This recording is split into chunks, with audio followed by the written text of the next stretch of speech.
technically that is me in the thumbnail. Okay, it looks hilarious. It's not really me, it's just like an AI version of me. But yeah, I chose that specific kind of like portrait of me because in God of War Ragnarok there are trolls, and at one point you can fight a fire and an ice troll at the same time, and they are giants in a sense. And now we have the introduction of Royal Titans. First look in rewards, blog post just dropped, fire and ice. It's all thematic. Let's get into it. So it's going to be in the Asgardian Ice Dungeon, which is interesting because there's also a fire giant. It looks like they're king and queen actually. So we're going to have these two bosses come into the main game, and depending on if they release before leagues, this could have broader implications for your league choices for regions, but also for the rest of the main game overall. All right, members only, dual bosses. You'll be fighting both of them at the same time, and this is what they look like. They're basically just bigger giants that we already know from the existing fire and ice giants. They have names, Brander and Eldrick. They've been expanding their territory. This is just lore. They're designed to be between level 90 to 110 combat in terms of skill and stats. It looks like they want to build on Scurious and Perilous Moons to create an encounter that focuses heavily on key building block in any player's PVM repertoire, and that is gear switching. Alright, so Scurious already does prayer flicking. This will do gear switching. This is very good. I really appreciate the direction that the team is heading in with regards to bringing people into the fold for PVM and giving them little intro encounters like this that are not going to be so intense, but are going to absolutely be key for learning the essentials for later stage PVM. Let's see, the fight itself, you'll be stuck in the middle, have to use of a small arena to whittle them both down before striking killing blows. You want to bring them together, down as close together as possible, similar to Vanguards and Chambers of Xeric. Since without the opposing element to bounce them out, you might find yourself dealing with an enraged titan. Okay, so you're going to want to swap, like, doing damage to one, then doing damage to another, probably with a different gear switch. Makes me think that you're going to have to use either melee or range, mage range. Hopefully it's just any two combat styles, and you're not forced to go for one combat style for each of them. We'll have to see how that plays out. Maybe it's a randomized protection prayers so that we're forced to do gear switches.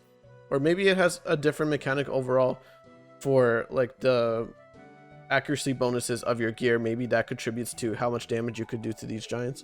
Each of the titans will boast a high magic defense, middling range defense, and low melee defense, meaning you should use melee as often as possible and range when melee isn't an option. Okay, so it's going to be melee and range. Magic is reserved for dealing additional spawns and obstacles that hinder your movement. Ooh, okay. Since it's a dual boss encounter where setting a dual scale as the baseline, you'll be able to sell them if you like, but their HP won't scale down and you'll be missing out on a second chance at a juicy unique to split with a friend. Alternatively, you could bring an even larger group, but only the top 2 players in the group will be able to earn rewards. This is looking to be incentivized for people to do duos with, but then I'm a bit confused with how that will work. Maybe you'll only be able to fight one giant at a time, because if you can go with a duo partner and you're both hitting the giants at the same time, like, does the enraged titan effect actually matter at all? Or is it going to be that you guys can only work on one of the giants at a time, in which case you'll have to still do gear switches and all that and bring their HPs back to a similar baseline. Let's go over the rewards. And each player only gets to loot one titan, so you have to choose at the end of the encounter which one you want to go for as a loot. Let's talk uniques. We're naturally exploring gaps. I wonder also if this means, like, if you have to choose a giant, if there will be 2 pets or if it'll be one that transmogs into both. I feel like it'll be just one, but we'll have to see. So what is this? The Twinflame Staff, Mystic Vigor, and Deadeye. Alright, and there's also a necklace here that isn't named, but the necklace looks pretty interesting. But if you're already into the end game, then you're not likely to find much of interest here, except for the pet, which have a similar sacrifice system to Araxor. Yeah. Makes sense. This is very similar to Araxor, and they really screwed up with Araxor in my opinion, because one of the incentives they made for Araxor was the silver trim on the Amulet of Rancor. And as to get that, you need to basically green log all of Araxor, as in not destroying the corpse for the pet, So that defeated the purpose of trying to preserve the unique rewards, because you also need the pet in addition to the uniques. So I hope they don't do that here. I hope they just strictly make it so that if you want the pet, you can get the pet. You're not required to get the pet for like any particular cosmetic. I think that was like a bit of an L in trying to promote and trying to keep the uniques from being overinflated, because it ended up just canceling out. So I'm not quite a fan. So hopefully they do it this time around. Twinflame Staff. The Twinflame Staff is a tradable staff made up of 1 piece dropped by Eldrick and 1 piece dropped by Brander. Okay. There are components. 60 mage to equip the Twinflame Staff. Allows you to autocast from standard spellbook with a twist. If you're using Twinflame Staff and attacking an NPC with an elemental if you're using the Twinflame Staff and attacking an NPC with an elemental weakness, the staff will automatically cast the elemental spell up to wave spells. Surge spells are too powerful that the NPC is weak to, so long as you have the means to do so. Okay, so that's like a bit convenient, I suppose. It's just that we don't really use elemental weaknesses in enough variety so that you're fighting multiple different NPCs that have different elemental weaknesses, but maybe this will be the encounter that you will be using this staff for in particular.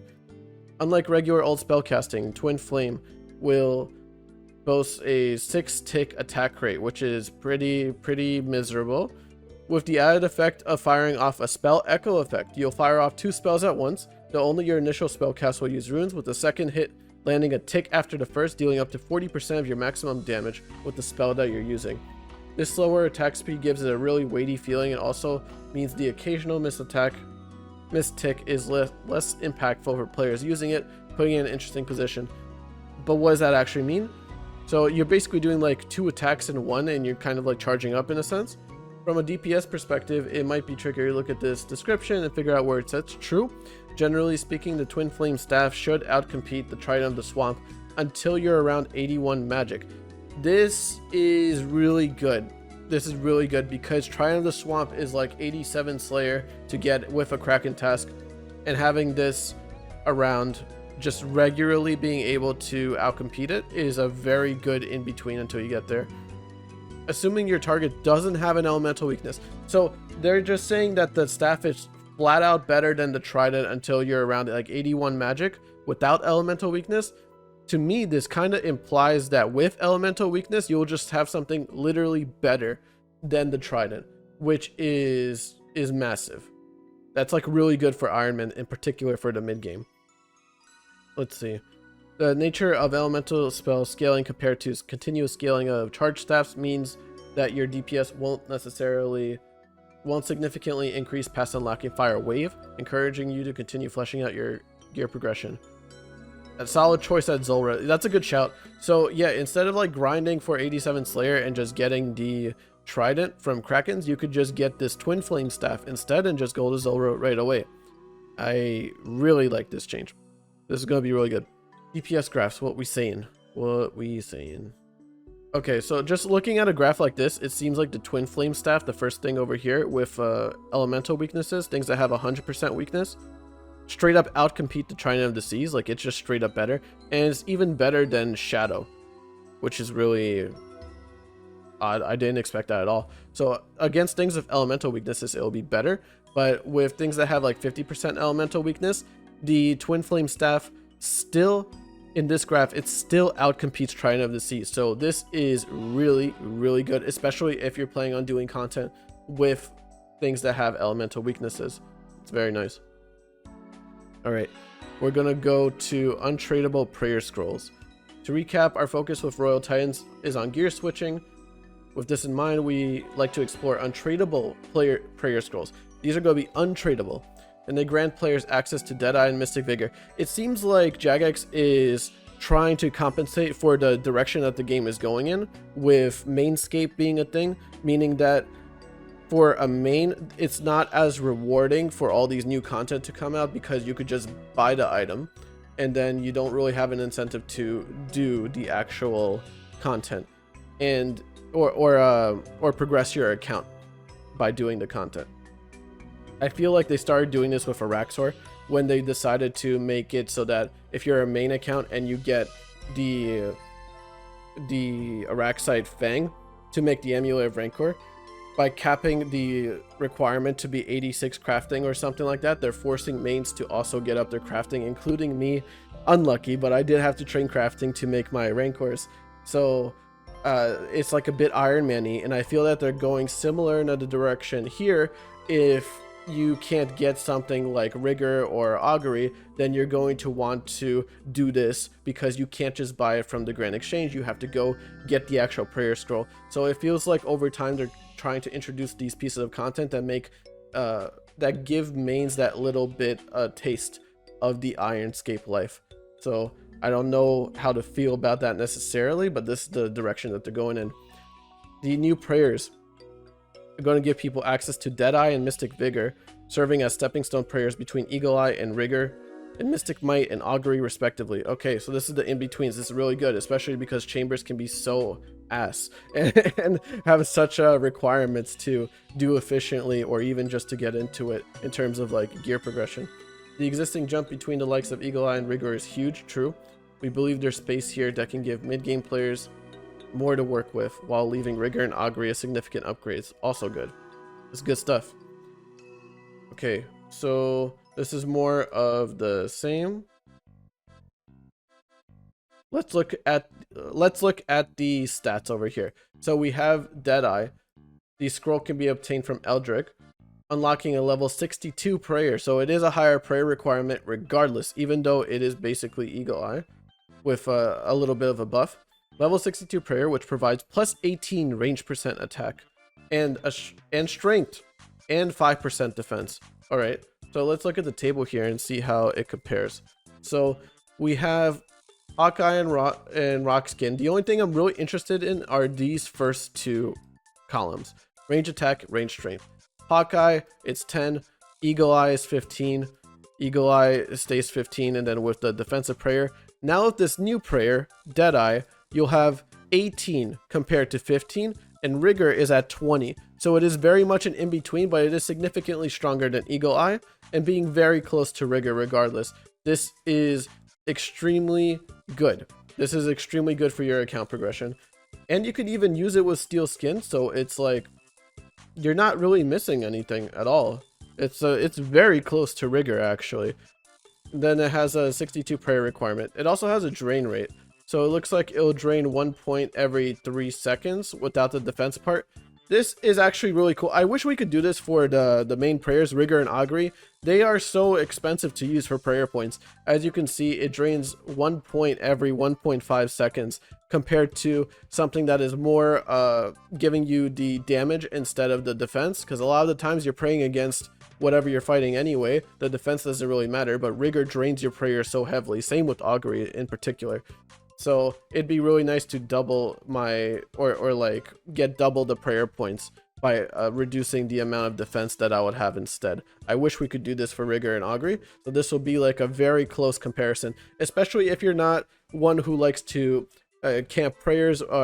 Sorry, if you are one that likes to camp prayers like I do, and you don't like to flick necessarily, you could even just casually throw on Deadeye, even if you have Rigour obtained, just to make your trips last longer. It doesn't seem like you'll be losing on an incredible, well, that depends up to you. If you want to lose out on a little bit of DPS in order to camp your prayers and not have to flick and extend your trips, then you could do that now. It won't be as cringe as using Eagle Eye. You'll have Deadeye instead. That's very good. All right, the next prayer is Mystic Vigor. The scroll for Mystic Vigor can be obtained from Brander, unlocking a level 63 prayer, which provides plus 18% magic attack, plus 3% magic damage, and 5% defense. It's very, very close, once again, to actual Augury. So let's see at the columns. I'm going to go down over here. Mystic Vigor gives you 18. Mystic Might gives you 15. And Augury gives you 25% attack and defense. The difference before for Eagle Eye to Rigour was 5% range attack. And then for magic, the difference is 10. However, for magic, what's also important is the damage percent. This is like the range strength equivalent for magic. So you have a bit of more of a spread between the existing prayer and Augury. And then it's only a slight increase for Mystic Vigor. So that's not that's not the main selling point of it. You get an extra point of damage though, which is really huge. It's halfway of the spread between Mystic Might and Augury. So instead of 2% magic damage bonus, you'll have 3% magic bonus. This will make it worth it to use in a lot of cases. And you will still also have the same effects with Prayer Drain as you would with Deadeye, where it will drain half as quickly as the higher tier prayers of Rigour and Augury. Also pretty solid. Level 63 prayer as a requirement instead of 77. So that's pretty good. Pretty good. And is that it? Okay, holy. Okay, so we're talking about Chivalry again. So it looks like they're talking about it here too. Earlier this year, we floated the idea of a Chivalry prayer scroll as a reward from undead pirates, allowing players to avoid completion of King's Ransom. What this means is that pures will be able to use Chivalry. They will just straight up have a higher DPS. It is just a flat buff to all account builds because you'll be able to get this prayer without King's Ransom. However, during the 2 times I think historically that this has been pulled, it has not passed. So it looks like they're going to try to bundle it here without directly saying that this is a buff to pure specifically in the wilderness, right? They are specifically not saying that. But hopefully they pass it anyway. This will make a lot of accounts be able to do content way easier for having access to Chivalry, like Pierce for Coliseum or Inferno and stuff, and even for PvP generally. As we all know, this didn't make it past the polls. While it made it clear that having Chivalry unlocked from undead pirates didn't feel appropriate, there was an appetite for changes to Chivalry to give it a real use. I don't know for sure. I just feel like people voted against Chivalry because they don't want to get killed more easily in the wilderness by pures. I feel like that's the main reason. I don't know though. I also don't know if this would be a complete imbalance to the way that pures are built in terms of PvP.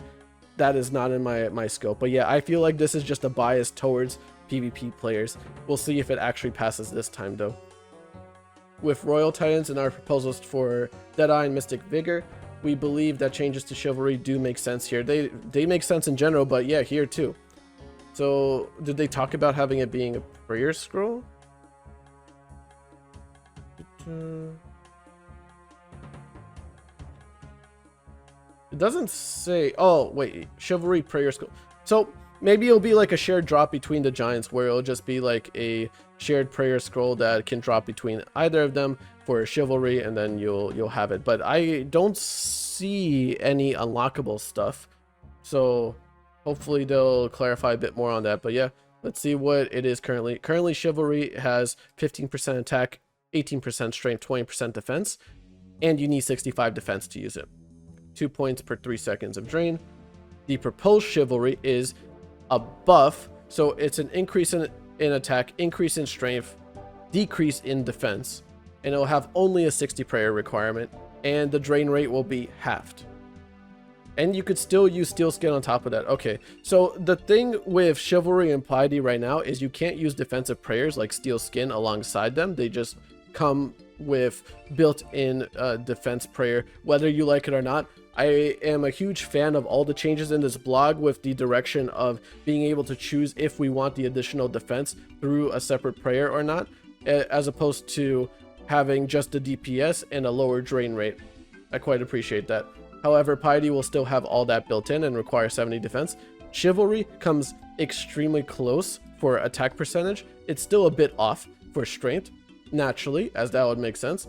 And then obviously the defense percent gets lowered, but yeah, that's not as important as the DPS proposals. It will be very interesting and cool to see how pures use this in particular, and Zerkers, if that makes it easier for Zerkers to do things like get GM or just like in general play the game with Chivalry. Plus you don't have to use the double prayers of like reflexes and increased strength. Those are so annoying if you've ever played LMS as like a pure or play on a Zerker or anything like that. Just using those 2 prayers is so awkward and clunky, so I'm a big fan of grouping them into Chivalry. And then they just talk about like the reasons that they go for these changes. I am not too particularly interested in the reasons because I'm just biased. I just think Chivalry for pures and remove the defense requirement is a good thing, and it'll be very nice to see. Okay, let's see what else we got here. Desiccated Pages? What does that even mean, dude? Having had all moisture removed, dried out. Okay. So these are just like old dried pages. They never go anywhere without the trusty spellbook, alongside looting the bosses or sacrificing your loot for an extra roll at the pet. You'll have a third choice available. Stealing Desiccated Page. I have to look up how to actually pronounce this. Desiccated. Desiccated. Okay. So stealing Desiccated Pages from the Royal Titan spellbook. On their own, these pages aren't particularly impressive, but take them to a pyromancer or dip them in the rewards pool and you'll be able to turn them into burnt or soaked pages. Shout out. So this is going to be the first combat source for burnt and soaked pages for your Tomes of Fire and Tomes of Water respectively. So that's a neat change as well. I don't know why anyone would be against this. This is just good. And that seems to be pretty much it. Overall, very solid, very cool. What I was hoping for from this update was that we'd be able to farm beginner clues. It's a bit selfish, but I just don't want to get like, so there's an emote locked behind beginner clue scrolls and it's so tedious to just get them through implings and stuff like that. I thought that they would make it so that we don't need Obor keys and like Mossy keys to fight the giant bosses. Maybe they'll still change that in the future, but I would really like to see that personally, so that you could just kill them for the beginner clues instead of like doing impling jars and stuff. But for this specifically, Royal Titans, thumbs up. Very nice. I like it. And let me know what you guys think, if you're in favor of this, if you don't like one of the prayers, or if you're against Chivalry overall, how you feel about the Twinflame Staff as well, and if you'll be doing this content. Personally, I'm looking forward to it. It's going to be very cool to have incentive for group play. I think this is something very much lacking in RuneScape, but yeah, I'm in big support of this. Let me know what you think. Thanks for watching. Please rate, comment, subscribe, all that fun stuff. And I hope you guys have a good rest of your day. See you later.